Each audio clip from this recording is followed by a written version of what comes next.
কুষ্টিয়া ইসলামী বিশ্ববিদ্যালয়ের শিক্ষিকা আসমা সাদিয়া রুনা হত্যার মাস পার হলেও এখনও মূল অভিযুক্ত বাদে বাকি আসামিরা ধরাছোঁয়ার বাইরে। প্রধান আসামি ফজলুর রহমানকে চিকিৎসাধীন অবস্থায় কারাগারে পাঠানো হলেও তদন্ত প্রক্রিয়ার ধীর গতিতে ক্ষুব্ধ শিক্ষক শিক্ষার্থীরা।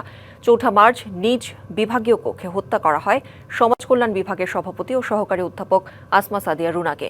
ময়নাতদন্ত প্রতিবেদনে উল্লেখ করা হয়েছে, ছুরিকাঘাতে অতিরিক্ত রক্তক্ষরণে মৃত্যু হয়েছে তার।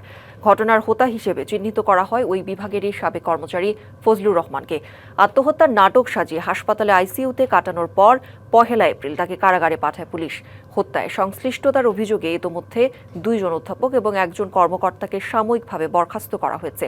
আদালত থেকে ৩ আসামির দেশত্যাগে জারি করা হয়েছে নিষেধাজ্ঞা। তদন্ত কমিটি সম্প্রতি গণবিজ্ঞপ্তি প্রকাশ করে তথ্য আহ্বান করেছে।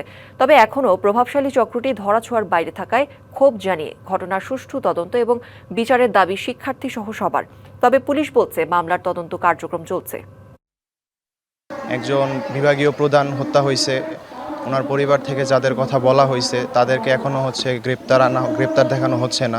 1 মাস হয়ে গেছে, এখনো পর্যন্ত সেরকম দৃশ্যমান কোনো পদক্ষেপ আমরা দেখতে পারিনি। আসলে উচ্চ পর্যায়ের কর্মকর্তাদের প্রচুর একটা গাফিলতি আছে, তারা এটাকে সাধারণ কেস হিসাবে দেখছে।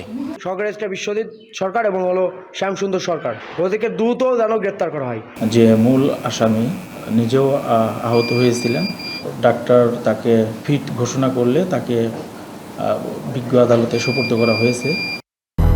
200-র বেশি সার্ভিস ও ফিচারে লেনদেনের সব বিকাশ অ্যাপে সম্ভব।